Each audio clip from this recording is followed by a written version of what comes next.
ආයුබෝවන් සුබ දවසක් කියලා පිළිගන්නවා ක්විස් බ්‍රේකර් YouTube channel එකට. අද ඔයාලට අලුත්ම අදහසක් ඉදිරිපත් කරන්න හිතුවා. ඒ තමයි මේ අපිට තියෙන විදුලිය සම්බන්ධ ගැටලුවට පිළියමක් විදිහට මේක භාවිතා කරන්න පුළුවන්ද කියන එක ගැන සලකා බැලීමක් කරන්න. ඉතින් මේ වීඩියෝ එක සම්පූර්ණ බලලා ඔයාලට තියෙන අදහස් කමෙන්ට් කරන්න කරුණාකරලා. මොකද මේක අදහසක් මේක මේ අදහස සලකා බැලී හැකිද කියන එක තමයි මේ කතා කරන්න යන්නේ. අපිට ස්වභාවිකව වැසි කාලයේදී ලැබෙන දෙයක් තමයි අකුණු. ඉතින් මේ අකුණු අපිට ගබඩා කරගන්න පුළුවන්ද කියන ගැටලුවක් ගැන මට කල්පනා වුණා. කොහොමද මේක ගබඩා කරගන්නවා නම් ගබඩා කරගන්නේ? අපි දන්නවා අනිවාර්යයෙන්ම අකුණක් තියෙන ළඟම ස්ථානයෙන් භූගත වෙනවා. කියන ළඟම ස්ථානයෙන් අකුණ භූගත වෙනවා. එතකොට අන්නේ සිද්ධිය සැලකිල්ලට අරගෙන මම කල්පනා කරා කිසියම් උස ස්ථානයක අපිට පුළුවන් මේ අකුණ ඉක්මනින්ම භූගත කරවන්න. එතකොට එහෙම භූගත කරන ස්ථානය අපි යම් වෙනස් කිරීමකට ලක් කර ගන්නවා. නැත්නම් මොඩිෆිකේෂන් එකක් කරන්න ඕනේ. මොකටද අපිට ඕන අකුණ භූගත කරන අතරම ඒ අකුණේ කිසියම් ප්‍රමාණයක් ගබඩා කරගන්න. අකුණ භූගත වෙනවා ස්වභාවිකවම.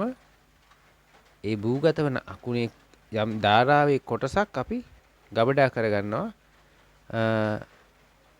යම් ඩිවයිස් එකක. මේ ඩිවයිස් එකක් කියන්නේ මේක කුඩා ප්‍රමාණය එකක් නෙවෙයි. අකුණක් ගබඩා කරගන්න කියන්නේ මේක සැලකිය යුතු ප්‍රමාණයේ විශාලත්වයක් තියෙන්න ඕන. එතකොට මේකෙන් මේකට මම පාවිච්චි කරන තියරිය මූලධර්මය තමයි කැපැසිටර් charge discharge. තියරිය තමයි කැපැසිටර් charging and discharging. මෙන්න මේ ක්‍රමය පාවිච්චි කරලා තමයි මේ ක්‍රමය තමයි මෙතන මම මේ භාවිතා කරන්න කල්පනා කරන්න හොඳයි කියලා මට තේරුණේ. ඉතින් මම දන්නේ මේ ගැන තියෙන අදහස් කමෙන්ට් කරන්න. එතකොට මෙන්න මේ අකුණ ආකර්ෂණය කරගන්න කුළුණක් මේ හදන්නේ. මේ කුළුණ විශේෂිතවම ද්‍රව්‍ය වලින් හදන්න ඕන. ඔයාලා දන්නවා අකුණක් වෙච්චාම එතන ඉතුරු වෙන්නේ නැහනේ.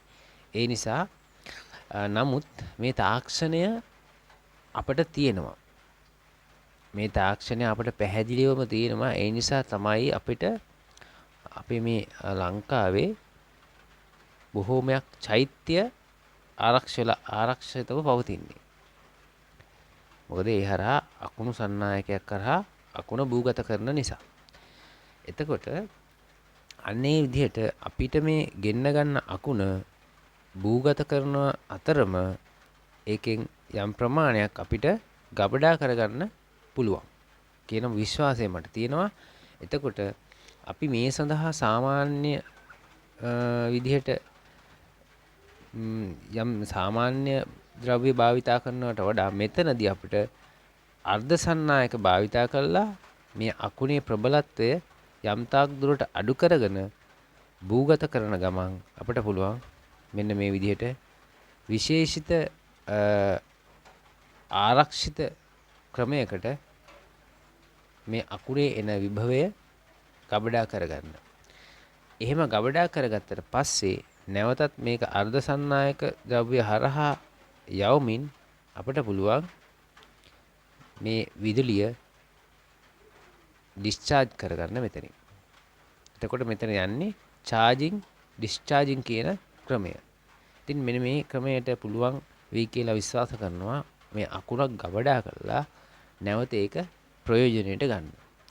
ඉතින් මේ සම්බන්ධව අදහස් කමෙන්ට් කරන්න. ඔයාලා හිතන්නේ මොකද්ද කියලා මේ ගැන. ඉතින් ලයික් කරන්න, කමෙන්ට් කරන්න, සබ්ස්ක්‍රයිබ් කරන්න ක්විස් බ්‍රේකර් YouTube channel එක. ඔයාලට සුබ දවසක්.